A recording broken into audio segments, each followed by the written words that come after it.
¿Qué tal? ¿Cómo están?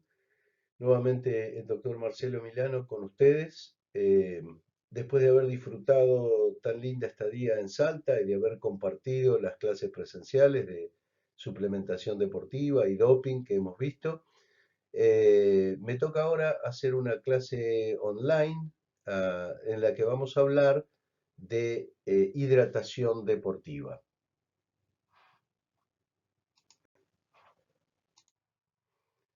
Bueno, entonces, un poco como bonus track, vamos a hablar de hidratación. Ustedes saben que la hidratación en el deporte es un punto importante, un punto fundamental para asegurar tanto un buen rendimiento como una buena salud. Y la ingesta de líquidos antes, durante y después del ejercicio ayuda a prevenir cualquier efecto adverso que pueda aparecer por pérdida de líquidos y por ese gran enemigo del ejercicio que es la deshidratación. Si uno tiene en cuenta cuáles son las necesidades de agua para los seres vivos, nos damos cuenta que podemos pasar bastante tiempo sin alimentos, ¿eh? Podemos pasar casi 2 meses sin alimentos, pero solo sobrevivimos unos 3 a 7 días sin tomar agua. Y esta proporción de agua que tenemos en el cuerpo va a variar con la edad, es decir, un bebé va a tener muchísima más cantidad de agua que un anciano, es decir, hay una transformación a lo largo de la vida y esto en relación a los distintos, cómo van cambiando los distintos tejidos de una persona durante la vida. También varía según el sexo, varía, por ejemplo, con el contenido de grasa. Ustedes saben que la grasa es anhidra, es decir, prácticamente no retiene agua. Y entonces, como yo les decía, en un recién nacido la cantidad de agua va a ser mayor, alrededor del 80-90%. En cambio, en un adulto de sexo masculino es aproximadamente un 60%, en tanto y en cuanto en las mujeres más o menos es de un 50%. Los deportistas pueden tener más por esto que dijimos recién, porque tienen mayor cantidad de músculo y muchísima menos cantidad de grasa. Y en el anciano disminuye. ¿Cuánta agua necesitamos? En general sabemos que es alrededor de 2 litros a 2 litros y medio por día, pero esto va a variar mucho. Y va a variar en función de qué, bueno, en función de todo lo que dijimos antes, de nuestra edad, del sexo, de nuestra composición corporal, pero también del grado de actividades que hacemos, el tipo de actividad o ejercicio que hacemos, nuestro patrón dietético, etcétera, etcétera. Como les dije, aproximadamente los requerimientos son de 30 mililitros por kilo de peso y por día, o sea, aproximadamente 1 mililitro por cada kilocaloría que ingerimos. Recuerden que el agua es acalórica. Ahora lo vamos a ver. Entonces, como les estaba diciendo recién, el agua es acalórica, es decir, no aporta calorías, pero es vital para mantenernos vivos, valga la redundancia. ¿Por qué? Porque tiene múltiples funciones. En primer lugar, es el lugar donde se disuelven los líquidos corporales, la sangre, la linfa, las secreciones, etcétera. Es decir, los glóbulos rojos, los glóbulos blancos y los elementos de la sangre van en un líquido, ese líquido es en su mayor porcentaje agua, hay agua también en el interior de las células y esto permite transporte de nutrientes hacia y desde las células, tiene que ver también con el lugar donde están las enzimas, en un medio líquido, que son fundamentales para el metabolismo celular, es decir, para todos los procesos físico-químicos que van ocurriendo. Es también fundamental para sacar productos de desecho, como decíamos, desde las células e inclusive para la formación de orina, lógicamente, que va a sacar desechos del cuerpo a través del riñón. Y va a estar también involucrada con una función fundamental que es la de mantener la temperatura corporal, esto es la termorregulación, que está dada por varios mecanismos que ahora vamos a comentar brevemente. También lubrica articulaciones y otros tejidos, pero entonces debemos recordar que el agua es un componente vital de nuestro organismo y hay que mantenerla dentro de ciertos niveles para poder seguir funcionando apropiadamente. ¿Cómo se distribuye el agua en el organismo? A ver, vamos a ver, una persona que pesa unos 70 kilos aproximadamente, unos 70 kilos, tiene un 60% de líquido. Esto es unos 42 kilos. Quiere decir que de esos 70 kilos, 42 kilos son agua. Y se van a distribuir en dos grandes compartimientos. El líquido intracelular, es decir, todo el líquido que está dentro de las células, más o menos un 40%, y un tercio en el líquido extracelular, es decir, todo el líquido que está por afuera de las células. Y ese líquido va a estar dado por el líquido intersticial, que es el líquido que está entre las células, y el líquido que está dentro de los vasos sanguíneos, arterias y venas, y también de los linfáticos. Es importante entender que el compartimiento intravascular es el único que de alguna manera está en contacto con el medio externo. Lo hace no de forma directa, sino que lo hace a través del epitelio de los alvéolos en los pulmones, cuando se pone cerquita en contacto del alvéolo para poder hacer el intercambio gaseoso. Lo mismo pasa en el intestino y también ocurre cuando se filtra en los glomérulos renales y donde después se reabsorben determinadas sustancias, pero parte del líquido se va a terminar excretando a través de la orina.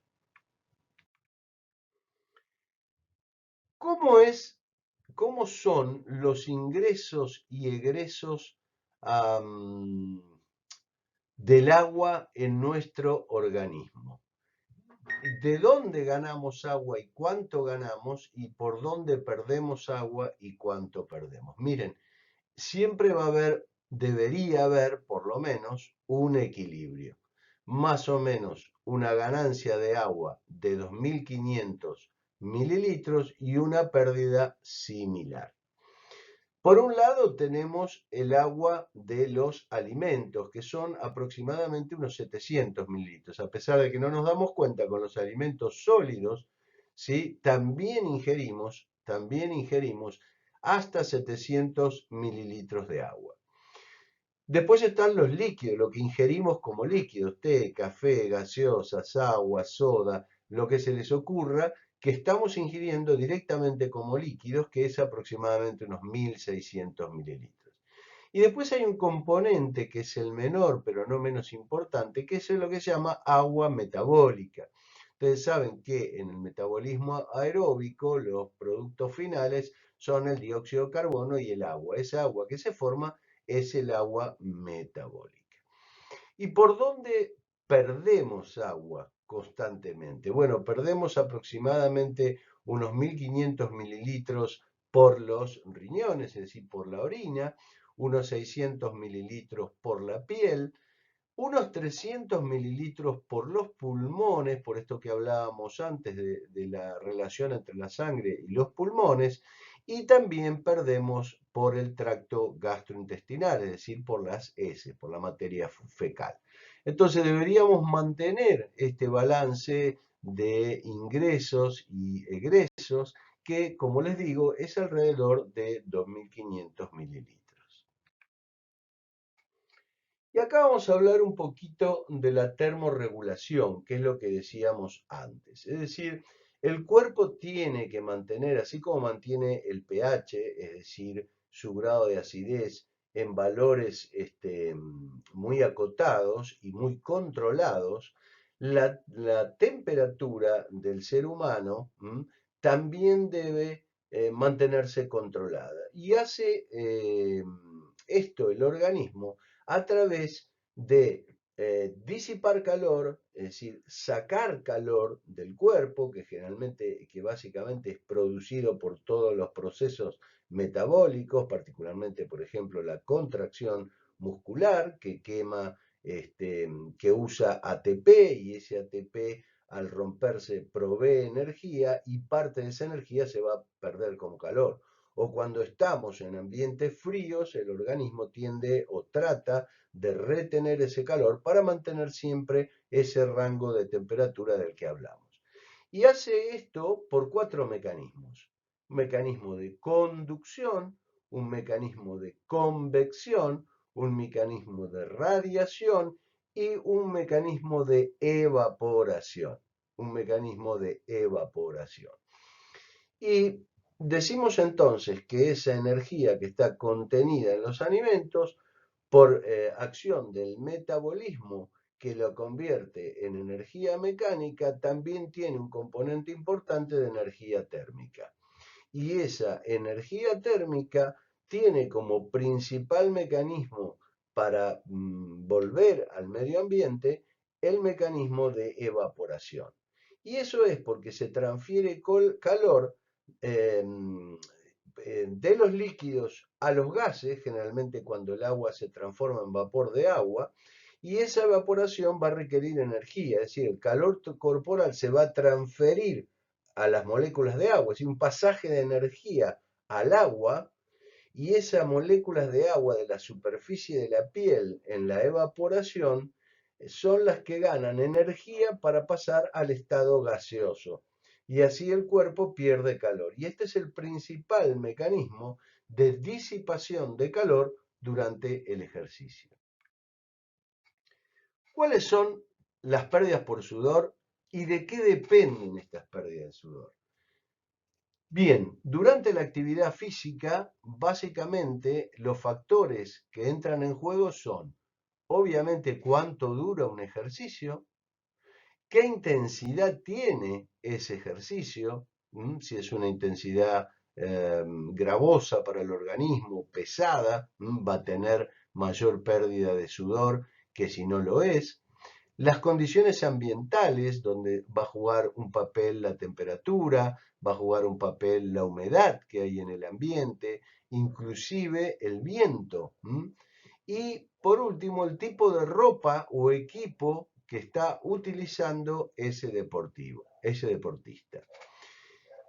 Y las características individuales, como decíamos antes, el peso corporal, la predisposición genética, cuán bien entrenado estoy a trabajar en calor, por eso es tan importante entrenarse si una competencia va a tener lugar en ambientes cálidos, hacerlo en ambientes similares de temperatura y de humedad, y cuán eficiente metabólicamente somos, es decir, cuánto de la energía que estamos produciendo podemos usar como mecánica y eso restará a la producción de energía térmica, con lo cual la tasa de sudoración también variará.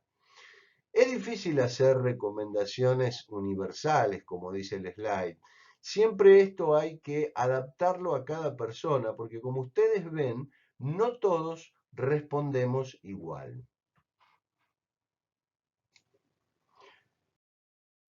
Bien, y entonces nos damos cuenta que el agua también es un factor importante en lo que es la fatiga, porque los dos factores que más influyen en la producción de fatiga durante ejercicios son la depresión, es decir, la disminución, el consumo de los hidratos de carbono y la pérdida de aguas y electrolitos en el sudor. Hay que tener en cuenta que aproximadamente la pérdida de agua puede ir de entre 0,5, es decir, medio litro a 2 litros y medio en una hora, y junto con esta agua estoy perdiendo electrolitos, electrolitos, de los cuales el sodio, cuya concentración es de aproximadamente 35 miliequivalentes por litro, es uno de los más importantes. ¿Pierdo otros? Sí, claro que también pierdo otros que deberé reponer, potasio, magnesio, calcio, cloro, etcétera. Pero el sodio resulta fundamental en este aspecto. Bien, ¿cómo puedo evaluar yo el estado de hidratación de un deportista? En general, lo que se usan son marcadores biológicos. Hay otras formas de hacerlo. La idea acá es darle una forma práctica. Esos marcadores biológicos tienen que ser lo suficientemente precisos, lo suficientemente sensibles para detectar fluctuaciones que en realidad son bastante pequeñas, más o menos una fluctuación del 3% del agua corporal o del 2% del peso corporal. Después vamos a ver por qué esto es importante. Entonces, los marcadores más simples que se usan, los más aceptados, los más utilizados, son la orina y el peso corporal, que además los puedo combinar. Entonces, en conjunto, me dan una muy buena idea del estado de hidratación de ese deportista. En general, se asume que 1 mililitro de sudor equivale a 1 gramo de peso corporal perdido. O dicho de otra manera, cada gramo de peso corporal que yo pierdo es 1 mililitro de sudor que también pierdo. Entonces, ¿qué voy a hacer yo para hacer estos cálculos? Bueno, voy a tener en cuenta el peso corporal antes y después del ejercicio y eso lo voy a corregir por las pérdidas en orina y si bebí algún líquido durante el ejercicio, también deberé tenerlo en cuenta en esta fórmula matemática. Y así se llega a lo que se llama el cálculo de la tasa de sudoración, que tiene una pequeña formulita. Eh, en realidad lo bueno de esto es que no solamente lo podemos calcular, digamos, en competición, sino también durante los entrenamientos, porque allí a partir de eso podemos ya también después ver qué tipo de líquido le podemos dar para compensar cómo es la pérdida electrolítica de ese atleta o de ese deportista. Y por eso es tan importante que hagamos los entrenamientos en condiciones ambientales que se parezcan a las que se prevé tener en la competición que yo tengo como objetivo. Entonces, ahí dice diferencia de peso corporal antes y después. Es decir, primero tenemos que pesar al deportista antes del entrenamiento. Y por otro lado, tenemos que tener también en cuenta los líquidos que toma durante el entrenamiento y si orina durante el entrenamiento, también hay que contabilizarlo. Si yo no sé exactamente cuánto orina excretó, el valor que se puede usar es 300 mililitros, es decir, 0,3 litros como valor de referencia. Una vez que termine el entrenamiento, vuelvo a pesar al deportista después de secarse con una toalla. Entonces yo voy a tener un peso antes y un peso después. Esa diferencia de peso corregida añadiendo la cantidad de bebida que ingirió y restando el volumen de orina que expelió, va a ser la cantidad de sudor que ha perdido ese deportista durante el entrenamiento. Para calcular la pérdida por hora, dividimos la pérdida total por el tiempo en horas. Entonces, por ejemplo, si yo tengo 1 kilogramo perdido entre antes y después del entrenamiento, es decir, 1 litro, le sumo medio litro que él bebió y le resto 300 mililitros o 0,3 litros que orinó y lo divido por su tiempo total de entrenamiento, como está ahí en el ejemplo, 1,5 horas, quiere decir que lo que tiene que reponer es 0,8 litros o lo que la tasa de sudoración fue de 0,8 litros por hora. Por hora. ¿Está bien? Una cosa importante para tener en cuenta, cuando hacemos la cuenta del líquido consumido durante el ejercicio, generalmente lo hacen con una botella, los deportistas, lo que puedo hacer para calcular es pesar la botella antes y pesar la botella después. Cada gramo es aproximadamente 1 mililitro. Entonces, esta es una fórmula y una forma sencilla de calcular la tasa de sudoración para hacer una hidratación más personalizada, que es lo que queremos para ese atleta.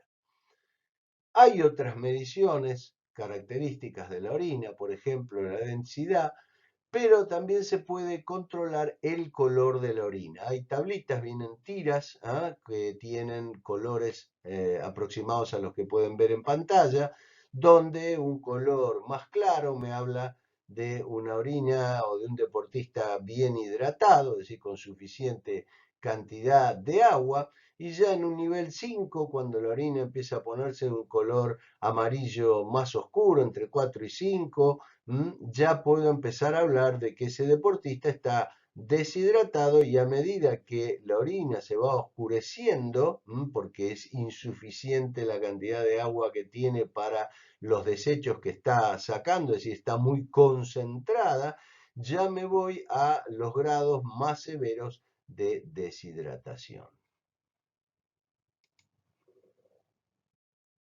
Bien, y hasta ahora venimos hablando de que la deshidratación es algo malo, queremos evitarla, queremos mantenernos dentro de ciertos niveles de hidratación correctas, normales, pero ¿por qué la deshidratación nos afecta? Bueno, en primer lugar porque aumenta todo lo que es la tensión fisiológica, es decir, hay un aumento de la temperatura corporal, un aumento de la frecuencia cardíaca y aumenta también la percepción de fatiga durante la práctica deportiva.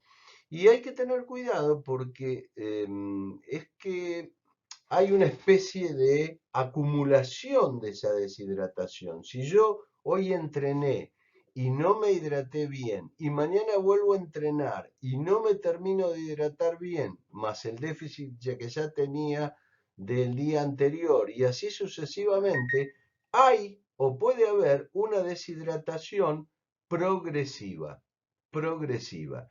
Y esto es un problema porque cuanto más deshidratada está una persona, menor capacidad tiene para sudar. ¿Por qué? Porque habíamos dicho que había una transferencia de calor al agua, que estaba en la superficie corporal, que después se convertía en gas y se evaporaba, y a partir de eso yo perdía calor. Pero si tengo cada vez menos agua, menor cantidad de energía térmica voy a poder transferir al agua. ¿Por qué? Porque tengo poca agua. Entonces eso va a llevar al aumento de la temperatura corporal. Y esos efectos de la deshidratación se van a empezar a ir viendo poco a poco, eh, de manera, digamos, progresiva. Entonces, la deshidratación va a tener una correlación de aquellos efectos, de aquella sintomatología, de aquellas alteraciones que se van sufriendo con el grado de pérdida de líquido y deshidratación que tiene la persona. Y se puede estimar como un porcentual de descenso del peso corporal. Entonces, una pérdida de peso del 2%, tan poco como el 2%, ya hace que haya un descenso de la capacidad termorreguladora. Si la pérdida ya pasa al 3% del peso corporal, ya hay una disminución de la resistencia al ejercicio y empieza a aparecer signos, sintomatología propia de la deshidratación, como mareos, calambre, lipotimias, y la temperatura corporal obviamente empieza a elevarse. Con pérdidas del 4 al 6%, disminuye la fuerza muscular, se producen cefaleas, la temperatura puede aumentar hasta los 39 grados centígrados, y con pérdidas del 7 al 8% ya hay contracturas graves, agotamientos, parestesia, así como cosquilleos, y se puede producir fallo orgánico y o directamente golpe de calor. Y con una pérdida de un 10% del peso corporal puede sobrevenir la muerte. Entonces, es importante tener en cuenta que durante el ejercicio, por este estrés, por esta tensión, por el calor que habíamos hablado, esa necesidad de eliminarlo, la filtración glomerular y el flujo sanguíneo, y la cantidad de sangre que llega a los riñones, están muy reducidos. Y eso provoca una disminución en la producción de orina. Y obviamente un aumento en la producción de sudor. Fíjense en el cuadrito que tenemos abajo. Cuando yo no estoy haciendo ejercicio, estoy manteniendo mi temperatura en forma regular, en forma normal, habíamos visto que teníamos ingresos por alimento sólido aproximadamente 1000, entre 700 y 1000, 1200, el metabolismo del que habíamos hablado, el agua metabólica, etcétera, etcétera, era alrededor de 2500, 2550 mililitros. Y esa era, en condiciones ideales, la cantidad que egresaba. La que yo ingería era lo que reponía de mi pérdida era lo que yo egresaba.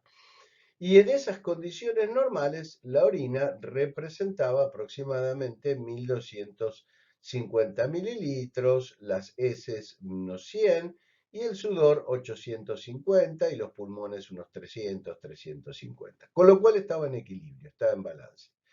Pero cuando yo empiezo a hacer ejercicio duro y o con temperatura elevada en ambientes húmedos, fíjense que la cantidad de sangre que llega al riñón va a estar disminuida porque lo que va a tratar de redireccionar el flujo es hacia la piel para poder producir la transferencia de calor al sudor, y la orina, su producción va a disminuir muchísimo, de 1250 a 1200 mililitros a 500.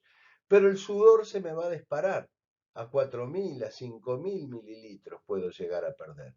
Con lo cual, en total, la pérdida aumenta muchísimo porque a pesar de que baja la pérdida por orina, aumenta mucho la pérdida por sudor. Y acá las composiciones además van a ser diferentes porque el déficit de agua sin pérdida proporcional de cloruro de sodio, ustedes saben que hay un viejo refrán médico que dice que el agua sigue el sodio como la sombra al cuerpo, ¿no? Esto da una forma la forma de deshidratación más común, más frecuentemente encontrada durante el ejercicio en el calor, que es la deshidratación hipertónica, es decir, pierdo más agua que electrolitos, que solutos. Entonces la deshidratación es hipertónica. Y está también lo opuesto, porque aquí hay que tener cuidado cuando estamos viendo los efectos en realidad del agua en el organismo, con lo opuesto, que es la hiperhidratación, la intoxicación por agua, que es más frecuente en atletas. Esto ocurre cuando se consume un exceso de líquido durante el ejercicio.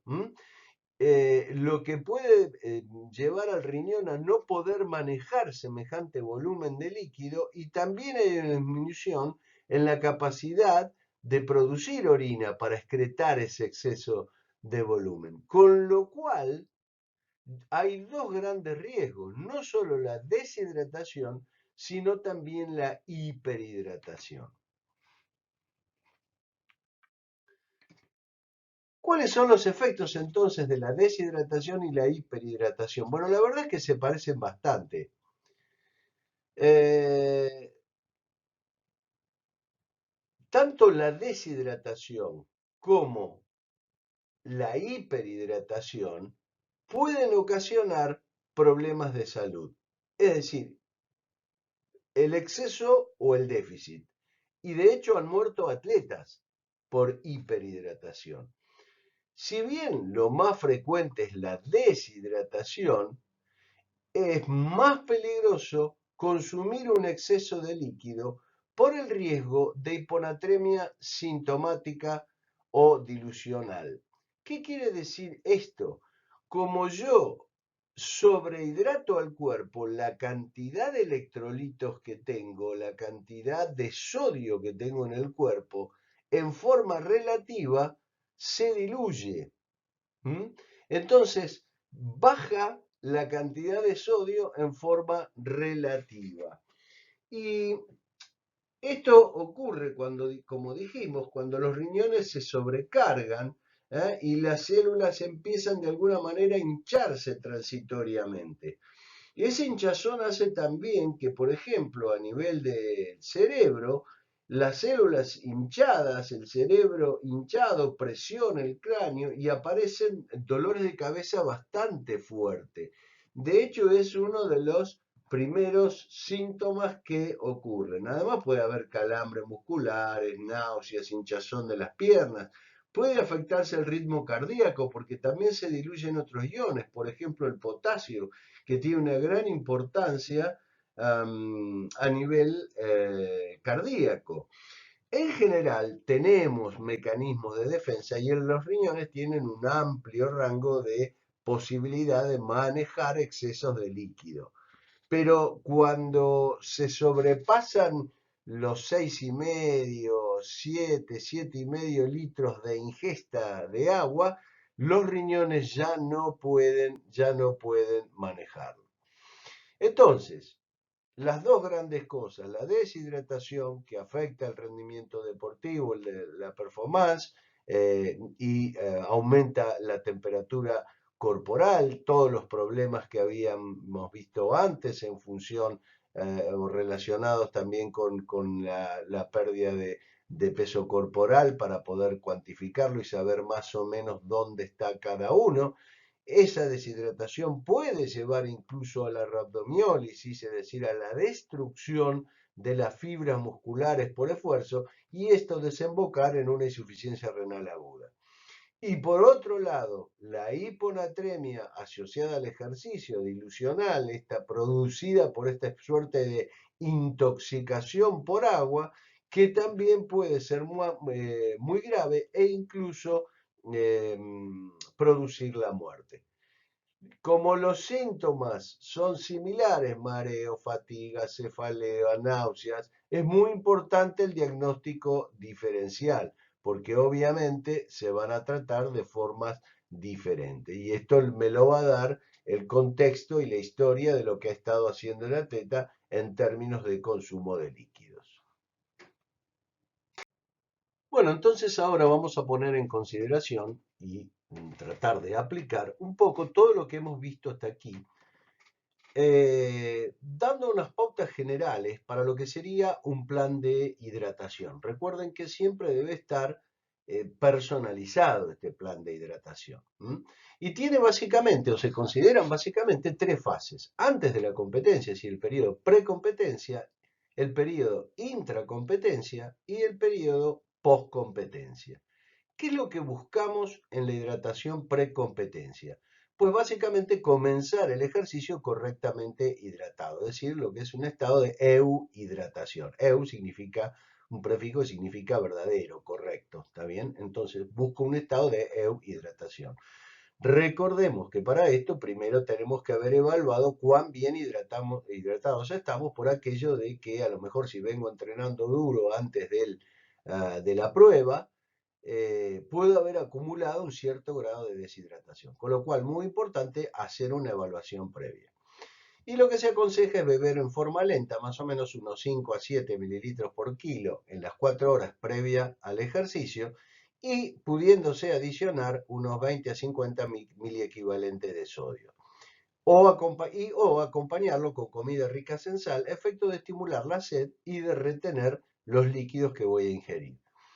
Si el ambiente es muy caluroso, es muy húmedo y habiéndolo probado previamente, se puede tomar en la hora previa a la prueba, directamente ya en la hora previa a la prueba, unos 500-800 mililitros de líquido dividido en 4 tomas cada 15 minutos. Y si además la prueba va a durar más de una hora, es conveniente añadir hidratos de carbono. Recordemos que los dos factores más determinantes de la fatiga en este caso eran la hidratación y la depleción de hidratos de carbono. La bebida tiene que ser agradable al paladar, porque eso mejora el consumo, y estar a una temperatura adecuada de entre 15 y 20 grados centígrados, porque si no puede alterarse la absorción, pueden producirse una serie de problemas para incorporarla al organismo. Acá siempre se pregunta el tema del glicerol. Bueno, en general, por lo menos desde mi punto de vista, no conviene hiperhidratar con glicerol. Por dos cosas. Primero, porque es un agente osmótico, es decir, que permite la retención de líquidos, pero tiene el problema de que puede tener algunos efectos adversos, sobre todo si no lo he probado antes en entrenamiento, alteraciones gastrointestinales, aumento de peso corporal, cefalea, etcétera, etcétera. Y además, lo que contábamos antes del riesgo de la hiponatremia dilucional. ¿Qué pasa cuando ya estamos en la competencia? El objetivo acá es no sobrepasar el 2% de pérdida de peso corporal por pérdida de líquido. ¿Eh? ¿Por qué? Porque habíamos visto que sobrepasando estos valores ya empezaba a haber un detrimento en la performance, en el rendimiento y obviamente también en la salud. Hay que cuidar el balance electrolítico y tener en cuenta, como dijimos antes, ya los hidratos de carbono. ¿Cuándo comienza la necesidad de compensar líquidos? Muy rápidamente. Ya a los 30 minutos se hace importante el tema de compensación hídrica y es imprescindible luego de una hora. Por lo cual conviene comenzar tempranamente y hacerla cada vez que sea posible durante el ejercicio. ¿Cuánto se bebe? Se beben entre 6 y 8 mililitros por kilo y por hora de ejercicio, ¿ah? Más o menos unos 500 mililitros hora o unos 200, 150, 200 mililitros cada 20 minutos. Cuanto más se transpira, cuanto más se suda, más se necesita beber. Pero no se debe uno guiar por la sed. ¿Por qué? Porque la sed es un mecanismo que cuando aparece ya revela un cierto grado de deshidratación. Es decir, no es un indicador temprano, es un indicador más vale retroactivo del estado de hidratación que me está diciendo que tengo que tomar líquido porque ya estoy de alguna manera un poco deshidratado. La temperatura ideal de las bebidas, bueno, las que dijimos, entre los 15, 20, 21 grados, ¿no? Porque justamente si son muy frías pueden enlentecer la incorporación del agua al organismo, la absorción, provocar lipotimia, desvanecimientos, y si están por encima de los 21 grados, suelen resultar desagradables, por lo cual se bebe menos cantidad. ¿Qué bebida vamos a tomar? Bueno, va a variar según el tipo de ejercicio y el tiempo implicado de realización. Podemos considerar diferentes cosas. Por ejemplo,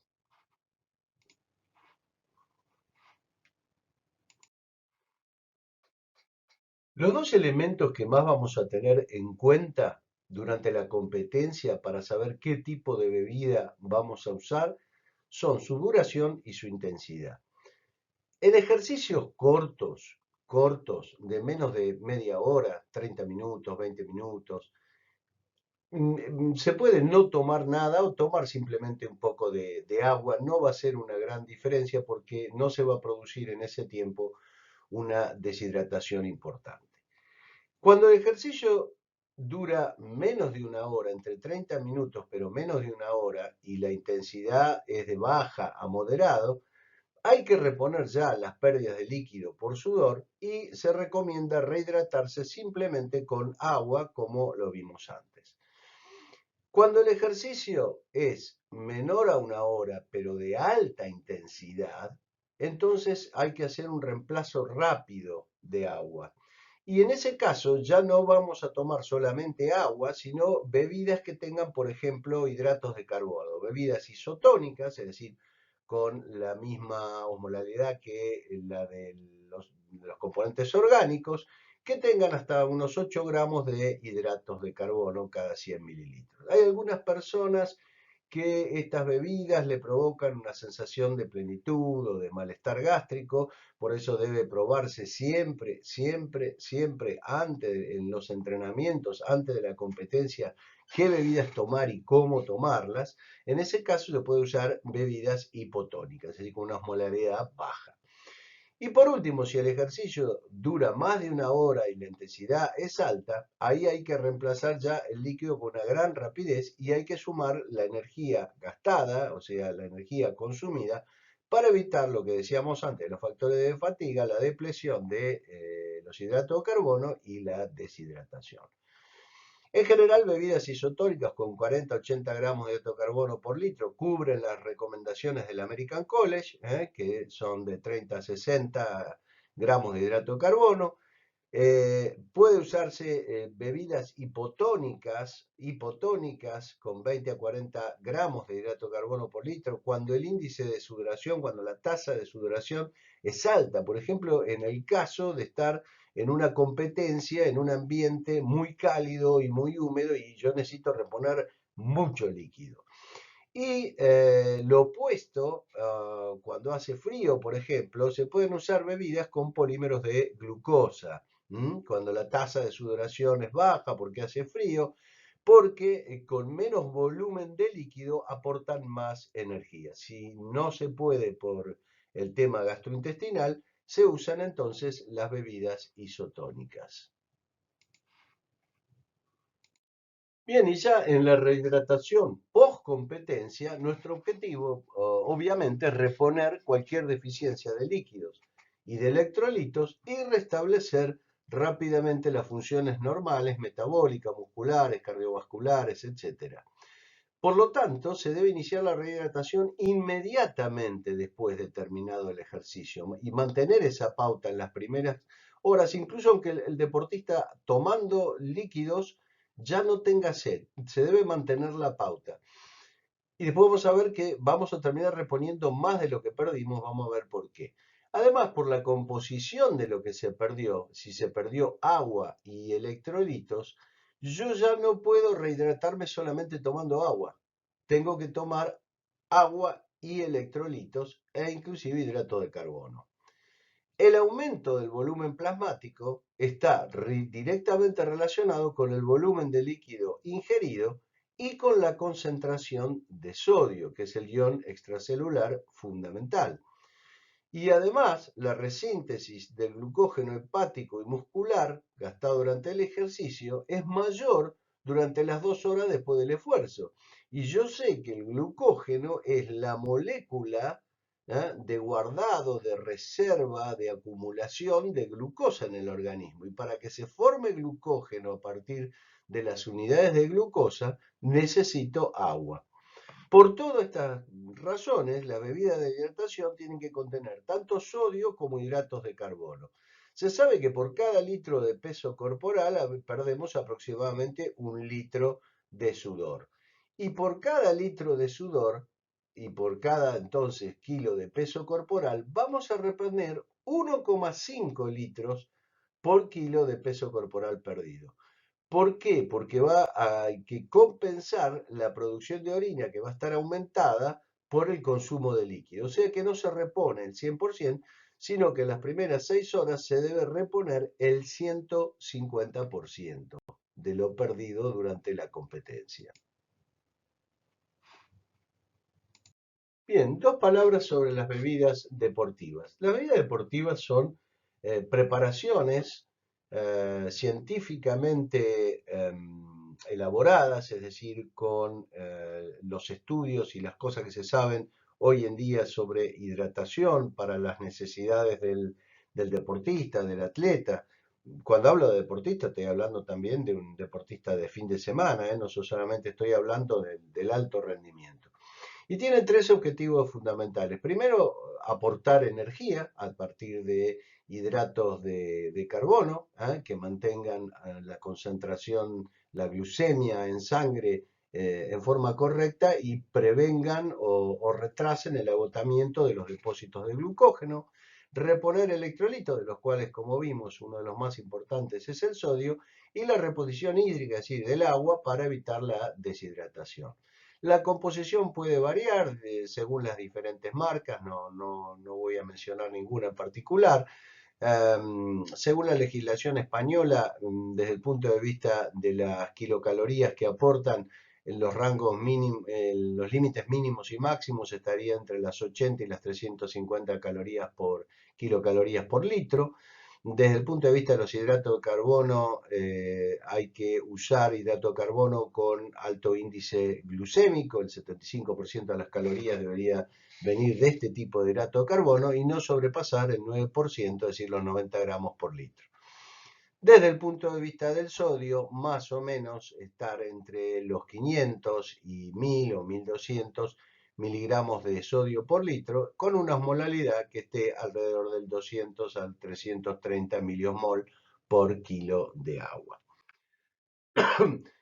Para decir dos palabras con respecto a la osmolalidad, para que esto les quede claro, los tres tipos de bebidas, hipotónicas, isotónicas e hipertónicas, hacen referencia a la relación que tienen a las concentraciones de solutos en los líquidos del organismo. Una bebida hipotónica tiene una osmolalidad relativamente baja, es decir, tiene menos partículas, básicamente hidrato de carbono, electrolitos, por 100 mililitros que los líquidos propios del organismo. Su absorción es más rápida que la del agua, es decir, desde el punto de vista de la absorción se compara contra la velocidad de absorción del agua. Entonces las hipotónicas suelen ser de absorción más rápida y tienen un contenido menor a 4 gramos de hidrato de carbono por 100 mililitros. Las isotónicas tendrán la misma osmolalidad, la absorción será similar a la absorción del agua, el contenido de hidratos de carbono estará entre 4 y 8, y las hipertónicas tendrán más solutos disueltos que los líquidos del organismo, se absorben más lentamente que el agua y tienen aproximadamente unos 80 gramos cada 100 mililitros. Y hay algunas recetas caseras que se las quiero agregar. Por supuesto que siempre será mejor, por lo menos de mi punto de vista, para no errarle a la fórmula ni hacer invenciones raras, cuando uno está en el alto rendimiento, en usar bebidas deportivas de fábrica, elaboradas, ya, controladas, etc. Sin embargo, para los deportistas amateurs o los de la gente que no quiere estar gastando, porque realmente si uno tiene o entrena de manera bastante regular, particularmente en los tiempos que corre, puede resultar en un gasto.